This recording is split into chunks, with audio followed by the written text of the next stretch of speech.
Shalom, salam sejahtera bagi saudara dan saudari yang saya kasih dalam Yesus Kristus yang kembali telah meluangkan waktu untuk bersama-sama dengan kami di Jemaat Visdak New Jersey di acara ibadah kita dengan untuk mempelajari pelajaran sekolah sahabat kita. Mari kita bersatu dalam doa untuk mengundang Roh Kudus dapat hadir dalam acara ini. Mari bersatu dalam doa. Bapa yang penuh kasih dalam takhta kerajaan surga, terima kasih Tuhan, kembali kami anak-anak-Mu memiliki kesempatan yang indah untuk dapat mempelajari firman-Mu. Dan biarlah pelajaran ini Tuhan akan membawa kami untuk memiliki satu hubungan yang semakin erat dengan Engkau, menyadari keberadaan kami, keberdosaan kami, dan kebutuhan kami akan Engkau. Bawalah kami Tuhan, yang lemah ini yang sering kali jatuh bangun Tuhan, untuk dapat memiliki satu kehidupan yang selalu dapat kembali dan bergantung kepadamu Tuhan. Roh Kudus, biarlah Engkau menuntun kami pada seluruh kebenaran yang akan membawa kami juga menghidupkan kebenaran ini. Terima kasih Tuhan, Engkau sudah mendengar dan menjawab doa kami. Hamba telah bawa doa ini hanya di dalam nama Yesus Kristus, Tuhan dan Juru Selamat penebus kami. Amin. Saudara-saudara yang saya kasih dalam Yesus Kristus, pada saat ini kembali kita mempelajari sambungan pelajaran untuk sepanjang minggu ini ya, yang memiliki judul kesombongan melawan atau versus kerendahan hati. Siapa yang meninggikan diri akan direndahkan, dan barang siapa merendahkan diri, ia akan apa? Ia akan ditinggikan.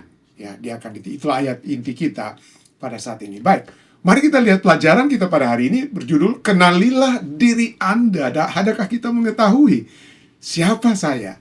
Diri kita masing-masing tentu saja. Adakah kita dapat menjawab hal tersebut? Nah, ringkasan pelajaran sekolah sahabat yang dapat kita buat ya, dalam Injil Lukas 18 ayat 9-14, Yesus menggambarkan dua sikap yang sangat kontras dalam berdoa.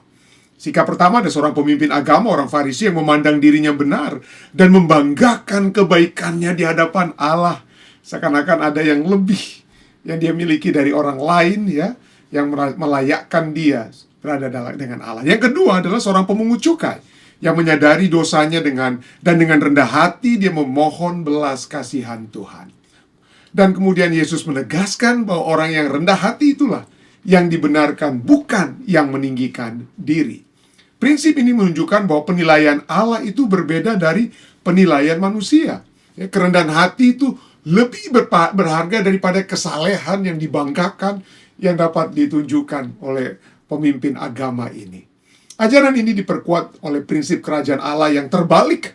Kerajaan Allah yang terbalik, di mana orang yang meninggikan diri akan direndahkan, dan yang merendahkan diri akan ditinggikan. Kita bisa lihat dalam Injil Lukas ayat 8, Fatsal 8 sampai Fatsal 10 tentang bagaimana kerajaan Allah yang terbalik itu ya. Kerendahan hati bukan sekedar sikap luar saja. Kita kelihatan seperti orang yang rendah hati, tetapi bukan ya. Itu kesadaran mendalam akan kondisi diri yang berdosa. Tidak perlu kita tunjuk dengan pakaian. Mungkin kita pikir, oh, saya orang kaya tapi saya pakai pakaian yang biasa. Bukan soal penampilan luar, ya, bukan. Bukan karena kita taruh abu seperti zamannya Alkitab dulu ya, orang taruh abu dengan pakaian kusam dan lain. Bukan. Tapi kesadaran mendalam akan kondisi diri yang berdosa dan kebutuhan mutlak akan anugerah Allah. Dan kesadaran ini menjadi titik awal keselamatan. Ketika seseorang mengakui dosanya, Allah memberikan pengampunan dan penyucian sebagaimana dinyatakan dalam 1 Yohanes 1 ayat 9. Dengan demikian, pengenalan diri yang benar membawa seseorang kepada pertobatan dan hubungan yang dipulihkan dengan Allah. Menariknya, semakin kita mendekat kepada Kristus, semakin kita menyadari keberdosaan kita. Dan hal ini terjadi karena apa? Karena hanya dengan memandang kepada Kristus, manusia dapat melihat dirinya secara jujur. Baru kita bisa melihat kekotoran yang ada dalam diri kita. Saat kita memandang Yesus yang suci dan sempurna ya. Tanpa mengenal Kristus, manusia cenderung merasa benar sendiri. Apalagi kalau kita cuma banding-bandingkan diri kita dengan orang lain. Kita seakan-akan merasa benar sendiri dan terjebak dalam kesombongan rohani. Alkitab juga dengan tegas menyatakan sikap Allah terhadap kesombongan. Dalam 1 Petrus 5 ayat 5 ditegaskan bahwa Allah menentang orang yang congkak, tetapi memberikan kasih karunia kepada orang yang rendah hati. Hal ini menunjukkan bahwa kerendahan hati bukan hanya sikap yang dianjurkan, yang diharuskan untuk rendah hati, bukan. Tapi syarat penting untuk menerima kasih karunia Allah. Kenapa? Karena tanpa kerendahan hati kita tidak merasa membutuhkan kasih karunia Allah. Akhirnya, Pelajaran ini mengajak setiap orang untuk terus hidup dalam kesadaran akan anugerah Allah yang dialami setiap hari. Ya. Dan kesadaran ini seharusnya mendorong kita untuk bersikap rendah hati, tidak meninggikan diri, serta menunjukkan kasih karunia kepada sesama. Karena kita tahu, saya yang pertama-tama membutuhkan kasih karunia. Bagaimana orang lain yang membutuhkan? Dapatkah kita memberikan kasih karunia surga melalui kita kepada orang lain? Dengan merendahkan diri di hadapan Allah, maka kita membiarkan Dia yang meninggikan kita pada waktunya akan sesuai dengan yang kita membiarkan Dia untuk dapat meninggikan kita pada waktunya sesuai dengan apa? Sesuai dengan kehendaknya. Saat ini saudara, mari kita melihat dapatkah atau bagaimanakah kita dapat mengenali diri kita sendiri? Bagaimana kita dapat melihat karakter kita sendiri, keberadaan kita sendiri. Ini sangat penting sekali. Untuk dapat mengenal diri itu penting sekali. Seringkali kita lebih mengenal orang lain daripada kita mengenal diri kita sendiri. Ya, seperti Lao Tzu, seorang filsuf Tiongkok, ya, dia katakan bahwa mengenal orang lain adalah kecerdasan. Bagus kalau kita bisa mengenal orang lain, itu kecerdasan.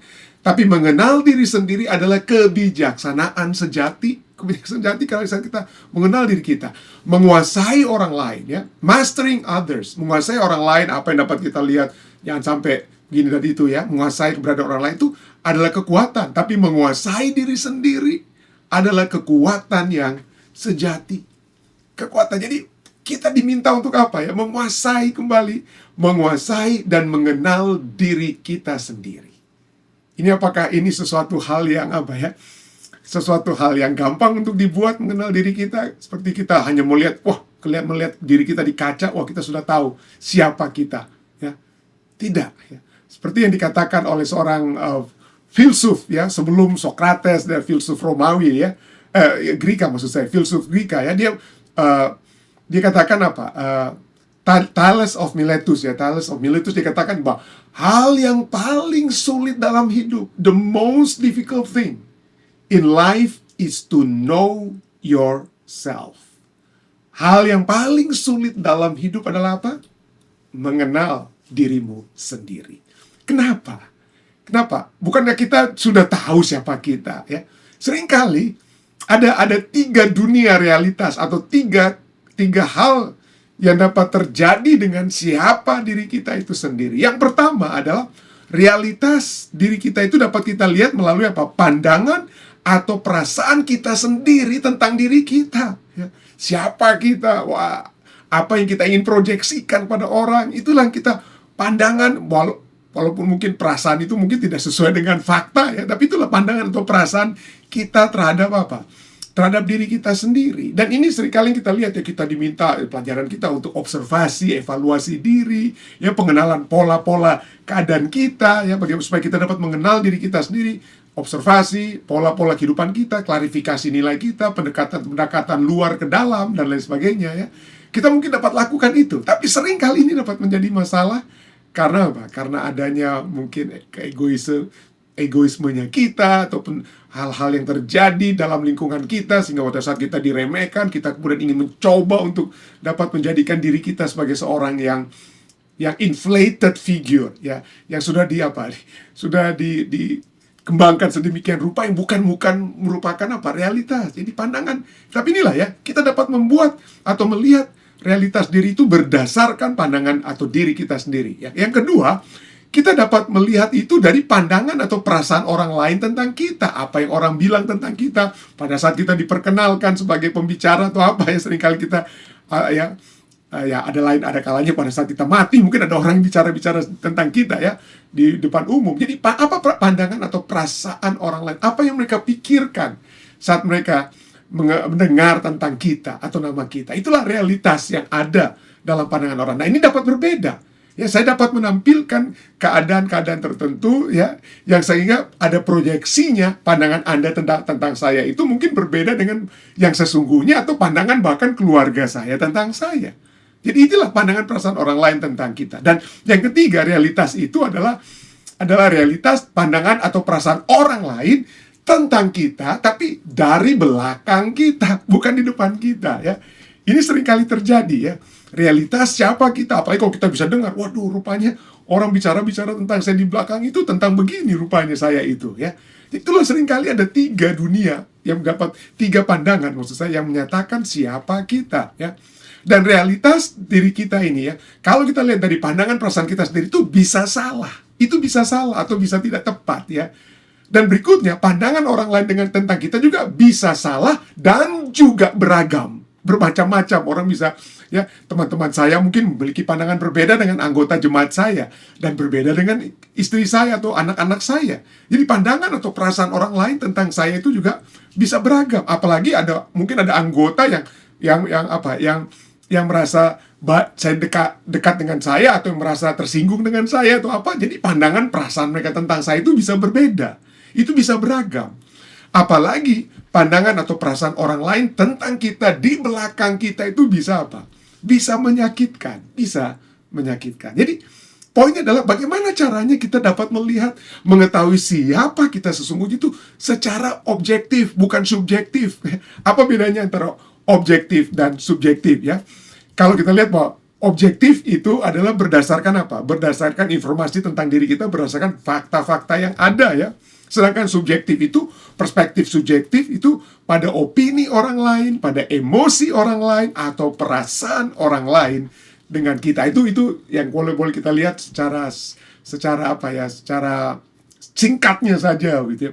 Yang paling mendasar tentang pandangan yang objektif atau subjektif tentang diri kita. Tapi mari kita lihat sini, ini adalah satu hal yang sangat menarik dan dinyatakan juga di dalam Alkitab, supaya kita pertama-tama secara mendasar kita mengetahui siapa kita. Bukan apa yang kita pikirkan tentang diri kita, bukan apa yang orang lain pikirkan tentang kita. Dan contoh yang kita lihat dari pelajaran Sekolah Sahabat ini adalah apa yang tertulis dalam Lukas pasal 18 ayat 9 dan 14. Dari 2 tokoh yang muncul ini, kita bisa melihat bagaimana masing-masing tokoh ini berpikir tentang diri mereka. Dan boleh kita juga bisa melihat apa pandangan orang lain tentang mereka. Pandangan orang lain baik di belakang ataupun di depan mereka. Nah, mari kita lihat. Mari kita lihat Lukas 18 ayat 9 sampai 14. Dan kepada beberapa orang yang menganggap dirinya benar dan memandang rendah semua orang lain, yang suka sekali membanding-bandingkan diri, memikirkan bahwa kita lebih baik dari orang lain, ya, memandang rendah semua orang lain, Yesus mengatakan perumpamaan ini. Dikatakan apa? Ada 2 orang pergi ke bait Allah untuk berdoa. Waduh, baik sekali, ya. Kerinduannya sama, tujuannya sama, berdoa, seperti berbakti, ya, berdoa. Yang seorang adalah Farisi dan seorang lain adalah pemungut cukai. Nah, kalau Anda melihat konteksnya, orang Farisi itu adalah pemimpin agama. Orang Farisi itulah orang yang sangat dihormati di zaman Yesus. Mereka itu rajin belajar firman Tuhan, mencoba untuk mempraktekkan firman itu secara mendetail, bahkan boleh katakan ditambah-tambahkan dengan tujuan supaya firman Tuhan itu dapat dijaga baik-baik. Orang Farisi itu orang yang di zaman Yesus itu sangat diagungkan, ditinggikan, saudara. Bukan seperti kita sekarang, waduh, kalau kita bilang, wah orang Farisi kamu, waduh, kita seperti ejekan gitu, ya.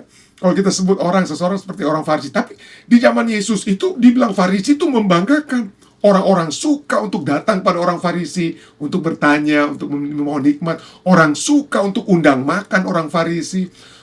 Orang tua suka anak mereka itu untuk kalau bisa kawin dengan seorang Farisi, ya. Seorang yang membaktikan dirinya untuk firman Tuhan. Seperti pendeta, seperti saya kurang lebih lah, begitu, ya. Itu saya, ya. Dianggap tuh, kalau zaman dulu mungkin seperti orang Farisi, begitu, ya. Dan pemungut cukai ini adalah, kalau orang Farisi yang paling atas, pemungut cukai ini paling bawah. Kenapa? Karena mereka itu adalah kelompok yang sangat dibenci oleh orang-orang Yahudi pada saat itu. Dan ada alasannya. Kenapa? Karena mereka itu memungut cukai untuk memberikan untuk diberikan kepada penjajah mereka. Mereka dianggap pemberontak, pengkhianat bagi orang Yahudi. Mereka tarik pajak yang bisa berlebihan, ya. Siapa yang suka dipajak-pajak? Apalagi untuk penjajah. Mereka seperti Mereka dapat apa? Dapat project, ya, dapat project orang Romawi. Mereka harus kasih jumlah tertentu pada orang Romawi, dan untuk untung diri mereka sendiri mereka pertambah. Ya, sehingga mereka itu kelompok yang sangat dibenci, saudara. Tidak terlalu diterima kalau mereka masuk rumah ibadah atau sinagog. Tidak ada orang yang kalau ada acara-acara tertentu, perayaan-perayaan Yahudi, undang-undang orang pemungut cukai. Waduh, mereka dibenci sekali mereka. Orang yang sangat dibenci, yang berbeda dengan pemimpin agama yang sangat dipuja dan dipuji. Tapi pada saat ini apa yang terjadi? Mereka datang untuk berdoa. Bagus sekali ya untuk datang berdoa, ya. Dan orang Farisi itu, ayatnya yang berikutnya, ayat ke-11 itu, ya. Ayatnya yang ke-11 katakan, orang Farisi itu kemudian apa? Berdiri dan berdoa dalam hatinya begini. Ya Allah, waduh bagus sekali. Mulai dengan Allah seperti yang ini. Aku mengucap syukur. Waduh bagus sekali. Aku mengucap syukur, ya. Aku mengucap syukur, artinya dia memiliki doa untuk apa? Untuk bersyukur kepada Tuhan. Tapi syukurnya itu yang bagaimana? Kita lihat, ya. Oke, mari terus kita baca. Aku mengucap syukur kepadamu karena aku tidak sama dibandingkan dirinya. Dengan siapa? Dengan semua orang lain. Aku tidak sama seperti semua orang lain. Bukan perampok, bukan orang lalim, bukan penzina, dan bukan juga seperti pemungut cukai ini. Dia tuh, dia ada di samping di belakang dia ada di depan, tapi itu pemungut cukai itu. Aku nggak sama seperti dia. Aku berpuasa 2 kali seminggu. Aku memberikan 1/10 dari segala penghasilanku. Minimal ada 4 kali di sini. 4 kali atau 5 kali dia sebutkan tentang apa? Dirinya, ya. Dirinya. Dia membanggakan keberhasilan yang dapat dia capai, ya. Kita sudah belajar kemarin, ya. Orang sombong itu tidak melihat bahwa pemberian-pemberian ini adalah hal yang baik, itu datangnya dari surga, ya. Tapi dia menyombongkan sesuatu yang merupakan pemberian, seakan-akan itu menjadi miliknya, ya. Sama seperti orang yang dilahirkan tinggi, jadi tinggi badannya, itu dia tidak boleh sombong dengan tinggi badannya, karena itu hanya pemberian, ya. Dia bukan menjadikan dirinya tinggi dengan kata lain, gitu, ya. Jadi itulah. Tapi kebiasaan manusia adalah membanggakan kehebatannya, pencapaiannya, ya. Dan segala pencapaian tersebut tidak ada artinya di masa surga. Kenapa? Karena surga yang berikan kepada mereka, ya. 4 kali dia bilang tentang hal tersebut. Jadi yang dia lakukan seakan-akan berdoa, pergi datang untuk berdoa, tapi sesungguhnya tidak sedang beribadah. Kita dapat datang ke gereja, tapi yang menjadi fokus sekali lagi bukan kita berbakti kepada Tuhan, tetapi supaya kita disembah. Kita apa? Contohnya, ya, sekarang itu dapat terjadi bukan hanya kepada para musikus, ya. Ada satu artikel ini, is it worship or performance? Seringkali kita beribadah, apakah ibadah kita itu untuk berfokus pada Tuhan, worship, atau performance, atau untuk penampilan, ya. Kita harus berhati-hati. Saya menyanyi, saya berkhotbah, apa artinya? Apakah itu untuk membawa orang kepada Kristus, ya, mengingat firman Tuhan, atau mengingat pembicaraan itu jago tuh? Apakah itu tujuan kita? Apakah itu yang kita ingin supaya orang dapat bawa saat mereka keluar dari tempat perbaktian? Kenapa? Karena seringkali yang seperti orang Farisi ini, di depannya dia menyatakan, membanggakan kebajikannya, nilai-nilai baik yang ada di dalam dirinya. Tetapi kalau kita lihat di balik itu adalah kesombongannya. Aku begini, aku tidak sama, aku berpuasa, aku begini dan begitu. Itu adalah satu apa? Satu kesombongan yang dibalut dengan ibadah. Bahaya sekali, ya, kesombongan dia tidak berterima kasih kepada Tuhan atas kasih karunia. Dia justru memuji-muji dirinya sendiri karena merasa dirinya begitu hebat. Dia membutuhkan apa? Dia membutuhkan kehadiran ruangan itu sebagai apa? Tuhan itu sebagai penonton. Dia bukan sedang melihat kepada Tuhan, tapi dia ingin Tuhan melihat dia. Aku ini begini Tuhan, tontonlah aku, ini performansku ini. Ini penampilanku saat ini. Jadi Tuhan dianggap dalam ibadah sebagai penonton, ya. Bukan kita yang sedang melihat Tuhan, ya. Tuhan dianggap sebagai penonton, bukan sebagai juru selamat, karena ia tidak membutuhkan penyelamatan. Dia sudah merasa dirinya sudah apa? Dapat menyelamatkan dirinya sendiri dengan semua tindakan-tindakan dan perbuatan-perbuatannya, ya. Itu yang dia lakukan. Tetapi, ya, pemungut cukai, ya, ayat 13 berkata, pemungut cukai itu berdiri jauh-jauh, dia nggak mau di depan-depan seperti orang Farisi yang sukanya di depan, dipuja dan puji, dilihat paling depan. Dia tidak. Dia berdiri jauh-jauh.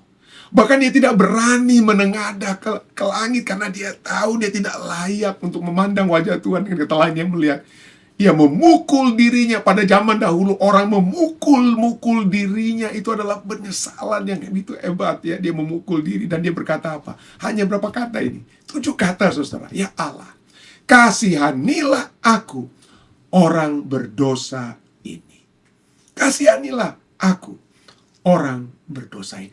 Dia sedang menyatakan fokusnya kepada kebesaran Tuhan ya, yang dapat memberikan pengampunan kepadanya, orang yang sangat berdosa, sangat kecil ini. Kemudian apa yang Yesus katakan sebagai kesimpulan perumpamaan ini? Ayat 14, aku berkata kepadamu, orang ini, pemungut cukai ini, orang ini pulang ke rumahnya sebagai orang yang dibenarkan oleh Allah. Orang yang dibenarkan artinya yang lain tidak apa. Dibenarkan artinya berada dalam kesalahan. Artinya dibenarkan itu keselamatan menjadi bagiannya. Orang ini pulang ke rumahnya sebagai orang yang dibenarkan Allah. Dan orang lain itu tidak diselamatkan. Yang lain ya. Sebab barang siapa meninggikan diri, ia akan direndahkan, dan barang siapa merendahkan diri, ia akan ditinggikan. Kenapa ini ya? Kayak meninggikan diri, direndahkan, yang merendahkan diri, ditinggikan. Ini disebut dengan istilah kerajaan yang terbalik, saudara. Kerajaan yang terbalik. Yang merendahkan diri, ditinggikan, yang meninggikan diri, direndahkan. Dalam sudut pandang manusia, yang ditinggikan itulah yang hebat. Ya. Selamat. Yang direndahkan itu yang memang keadaannya memang kacau balau. Tidak, tapi tidak demikian dengan kerajaan Allah. Pemungut cukai itu kita lihat datang dengan kosong, tapi pulang dengan penuh. Karena dia bermohon agar diisi dengan kasih karunia Tuhan. Ya, isi dengan kasih karunia Tuhan. Dia datang dengan kosong, pulang dengan penuh. Sedangkan orang Farisi, dia datang dengan penuh, tapi dia tidak dibenarkan. Dia datang, aku begini, tapi dia pulang dengan apa? Kesombongan ya.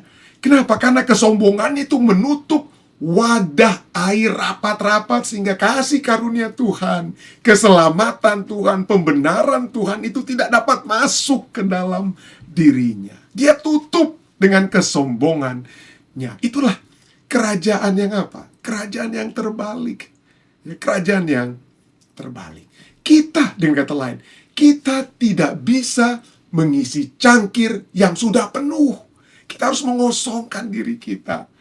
Keluarkan siapa saya, dokter, pemimpin, apa. Kita harus, Tuhan, kasih karuniamu yang saya butuhkan. Ampunilah saya. Anda tidak bisa, Allah tidak bisa mengisi cangkir yang sudah penuh dengan apa? Dengan kesombongan kita. Ya, yang sudah kita penuhi dengan kesombongan kita.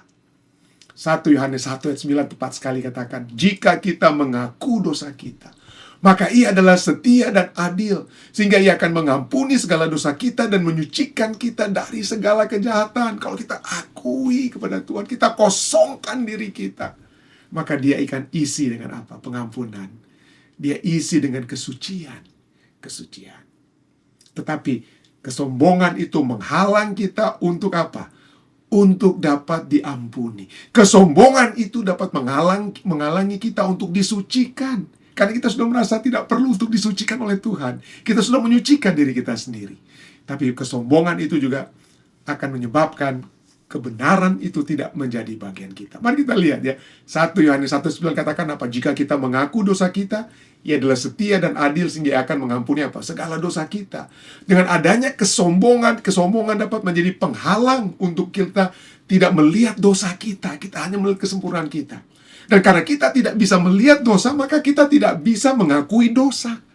Ya.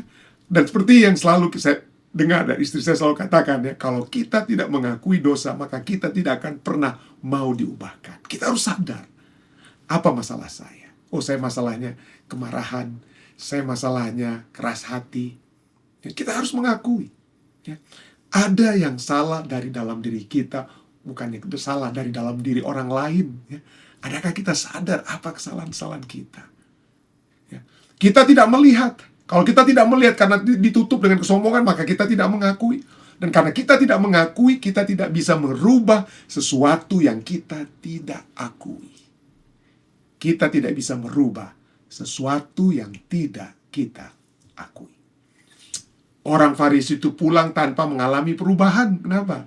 Bukan karena Allah menolak untuk mengampuninya, melainkan karena orang Farisi tidak pernah meminta untuk apa? Untuk diisi dengan kasih karunia Tuhan, untuk diubahkan. Dia tidak minta. Ia merasa tidak perlu untuk melakukan permohonan untuk mengisi kehidupannya dengan kasih karunia Tuhan. Ellen White dalam bukunya Homeward Bound, ya, Homeward Bound halaman 236, bagus sekali dia tulis.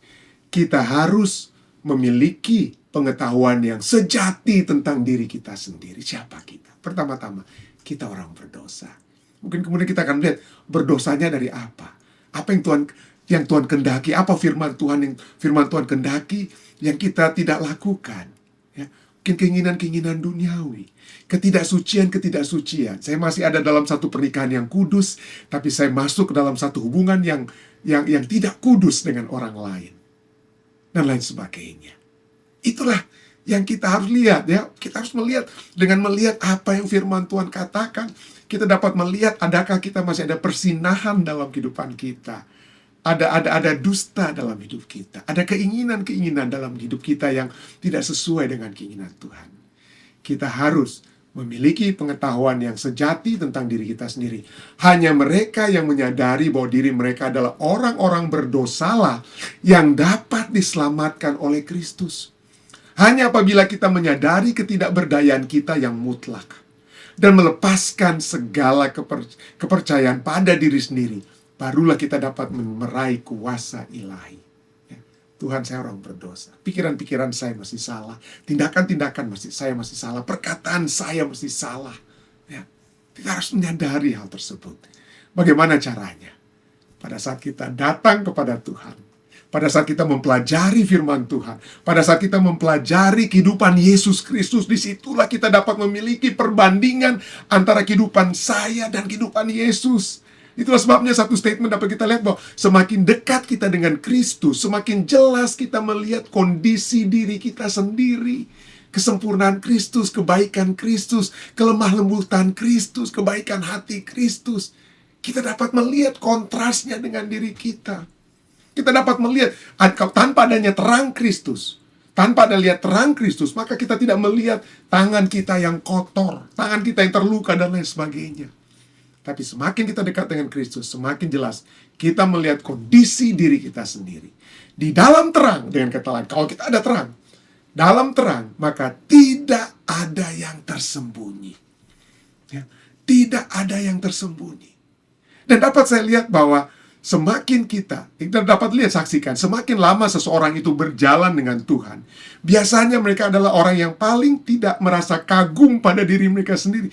Orang yang semakin memiliki kedekatan dengan Tuhan, bukan orang-orang yang sombong, dengan kata lainnya, bukan orang-orang yang angkuh, kagum pada diri mereka sendiri, bukan.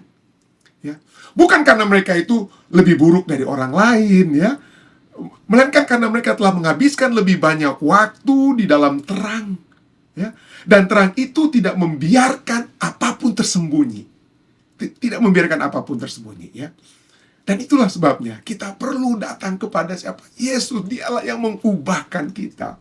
Yang mengubahkan kita itu bukan buku-buku psikologis, self-help, dan lain sebagainya. Ya, betul, saya sering menggunakan psikologi dalam acara ini. Tapi itu saya gunakan bukan untuk supaya membawa kita kepada satu perubahan. Saya seringkali gunakan untuk memahami kenapa orang itu sombong, misalnya. Kenapa orang itu marah. Saya dapat gunakan buku-buku psikologi, human behavior, dan lain sebagainya. Ya.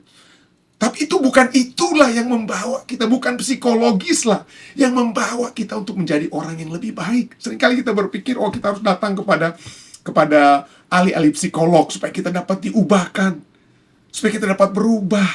Ya, psikiater, psikolog, betul, mereka dapat membantu. Saya tidak menentang hal tersebut. Tapi untuk dapat memiliki perubahan yang sejati, Ya, kita harus datang pada, kenapa? Karena seringkali psikolog nih, oke, bagaimana masa mudamu, masa lalumu begini.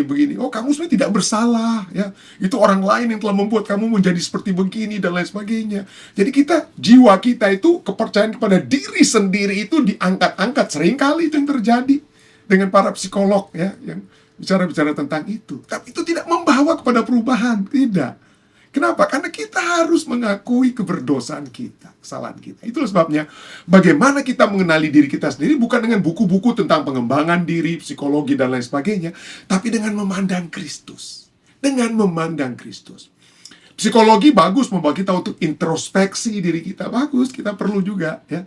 Tetapi kita juga perlu yang terlebih daripada itu adalah melihat kontras antara orang berdosa dan Kristus yang walaupun digoda dengan berbagai cara, tapi dapat mengalahkannya dengan firman Tuhan.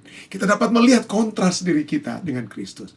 Dan bagaimana kalau kita hanya mengembangkan buku-buku psikologi, pengembangan diri, introspeksi, akhirnya kita dapat memiliki cermin yang menyimpang. Oh, ternyata kalau saya jadi orang yang seperti ini tidak salahnya, karena masa lalu saya ini begini, saya dilecehkan, saya dibikin begini, dan lain sebagainya, ya.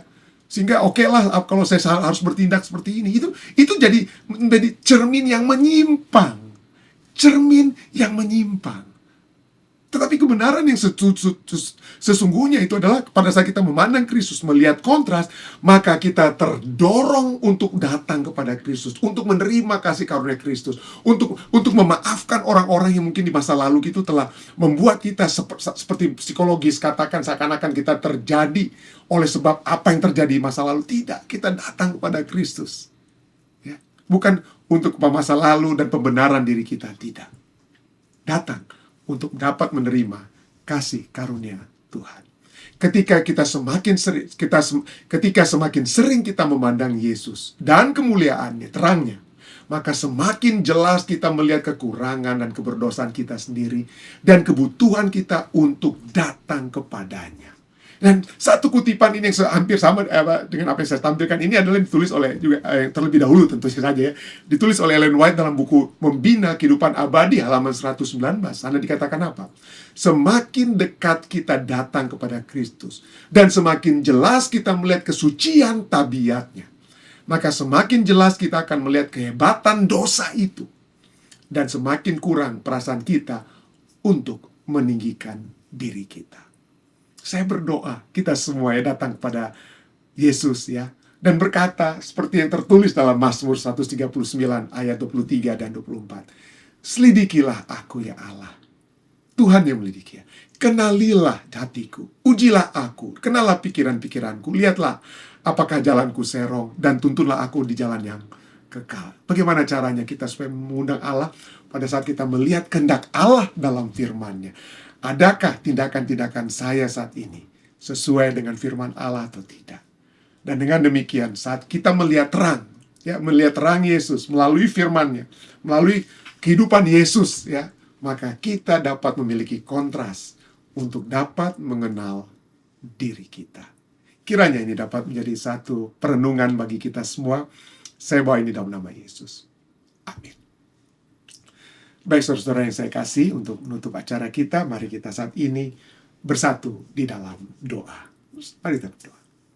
Bapa yang penuh kasih dalam takhta kerajaan surga, terima kasih Tuhan, kesempatan indah dapat kami anak-anak-Mu miliki untuk mempelajari firman-Mu, untuk mempelajari terang-Mu, sehingga kami dapat melihat segala keberdosaan kami, kekotoran dalam diri kami, hal-hal yang kami lakukan yang tidak sesuai dengan kehendak-Mu, untuk dapat diingatkan kembali, bukan untuk mengecilkan kami, bukan untuk menjatuhkan kami, tetapi supaya justru membawa kami kepadamu, datang kepadamu, ke takhta hadirat-Mu Tuhan, untuk memperoleh kasih karunia, pengampunan dari-Mu Tuhan. Terima kasih untuk pelajaran ini. Dan pada saat ini hamba-Mu ingin berdoa Tuhan bagi umat-umat Tuhan yang selalu bersama-sama dalam beribadah pada saat ini. Hamba berdoa kiranya Tuhan melihat kami semua. Hamba ingin menyebutkan beberapa nama pada saat ini. Hamba ingin berdoa kiranya Tuhan akan menyertai Tante Omi Asa yang ada di Colorado. Tuhan, Engkau mengetahui keberadaannya, pergumulannya. Tuhan, sertailah dia. Hamba ingin menyebutkan saudari Lucy Inosensia yang ada juga di California, Tuhan juga mengetahui keberadaan Lucy. Segala sesuatu yang dapat Engkau rancangkan dalam kehidupannya, biarlah itu terjadi Tuhan, hanya sesuai dengan kehendak-Mu. Hamba berdoa juga bagi saudari atau Ibu Yola Senduk. Ibu Quran akan selalu menyertai Ibu Yola dalam segala sesuatu, kegiatan-kegiatannya, dapat segala sesuatu yang dia lakukan. Biarlah itu Tuhan, Engkau menjadikan dia bukan hanya sebagai seseorang yang menerima berkat-berkat dari Tuhan, tapi menjadi saluran berkat kepada orang-orang lain. Hamba berdoa juga bagi saudari atau Ibu Rona Dagi. Kami berdoa Tuhan, kiranya Tuhan akan selalu juga menyertai kehidupan Ibu Rona Dagi. Engkau mengetahui kebutuhan-kebutuhannya. Engkau mengetahui beban-beban kehidupannya. Bawalah dia sehingga dia dapat melihat kebesaran kemuliaan-Mu nyata dalam kehidupannya, Tuhan. Kami juga berdoa bagi Ibu Lamria Mamora. Tuhan, hamba-Mu ingin membawa Ibu Lamria Mamora ke dalam tangan kasih-Mu. Sertai dia, Tuhan. Engkau juga mengetahui keberadaannya. Engkau mengetahui pergumulannya. Bawalah dia tetap kuat, Tuhan. Bawalah dia tetap setia. Demikian juga saudari Ellen Mars di Colorado. Tuhan berdoa, hamba berdoa bagi orang tuanya dalam masalah kesehatan pada saat ini. Kami berdoa kiranya Tuhan akan menyertai. Kami berdoa kiranya Tuhan akan menuntun kehidupan Ellen juga, suami dan anak-anak. Mereka dapat berjalan bersama-sama menuju dalam kerajaan-Mu. Berdoa juga bagi umat-umat Tuhan di Jemaat Fisdak, Tuhan. Kami berdoa bagi keluarga-keluarga yang ada. Berdoa bagi keluarga Sumendap Sembiring. Kau mengetahui pergumulan juga keluarga ini. Tapi kami percaya Tuhan akan selalu membawa mereka terus dekat di hati-Mu, Tuhan. Bawalah mereka selalu tetap setia, tetap kuat dalam Engkau. Bawalah mereka terus dapat melihat terang Tuhan dalam kehidupan mereka. Saudara Regan, saudari Arda, Adriana, dan Dylan, Tuhan akan selalu sertai. Berdoa juga bagi keluarga Sumilat Kaumpungan. Kami berdoa bagi saudara Chris, saudari Hetty. Kami bersyukur segala sesuatu yang Tuhan sudah lakukan dalam kehidupan keluarga ini. Biarlah mereka tetap setia. Biarlah mereka tetap berpegang kepada-Mu, Tuhan. Dalam tantangan kehidupan apapun, mereka tetap setia. Anak-anak yang Tuhan sudah percayakan, Kristi dan Timothy, Tuhan akan membawa keluarga ini tetap disatukan dalam kasih surga. Berdoa juga tentu saja bagi keluarga De Stefano, Weni, dan Anthony yang pada hari ini berulang tahun. Kami berdoa kiranya Tuhan akan terus memberkati Anthony. Tuhan, begitu baik Engkau telah jaga anakmu ini. Itu banyak hamba melihat penyertaan Tuhan yang sudah menjadi bagian Anthony. Kami berdoa kiranya di tahun-tahun yang akan datang, Anthony akan selalu berjalan dengan Tuhan, penuh dengan pengharapan. Tuhan mengasihi dia. Bawalah dia tetap sehat, tetap kuat dalam pekerjaan yang dia lakukan. Bikin juga bagi istrinya, saudari Weni, Roring. Kami berdoa Tuhan akan selalu menyertai keluarga ini. Doa juga bagi keluarga-keluarga lainnya, keluarga Marero Tumanung, bagi Evi dan Angel Louis. Berdoa kiranya kesehatan, kekuatan surga dapat khususnya menjadi bagian Angel Louis, keluarga mereka yang ada di Indonesia, yang ada di Cuba. Tuhan akan sertai. Berkati juga saudari Lina Mahoni Tampu Bolon.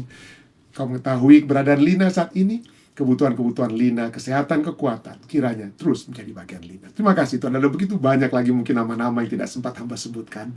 Tapi biarlah penyertaan-Mu menjadi bagian kami semua, menjadi bagian hamba-Mu, keluarga hamba-Mu. Berdoa bagi istri hamba-Mu, berdoa bagi anak-anak hamba-Mu juga Tuhan. Biarlah mereka tetap kuat, tetap setia di dalam Engkau. Terima kasih Tuhan. Ampunilah kami dari segala kesalahan dosa-dosa kami. Bawalah kami dalam satu persekutuan yang indah dengan Engkau. Inilah doa permohonan yang hamba bawa Tuhan, hanya di dalam nama Yesus Kristus, Tuhan dan Juru Selamat menebus kami. Amin. Terima kasih saudari sekalian yang sudah bersama-sama. Sampai bertemu kembali besok di waktu yang sama. Tuhan memberkati kita semua.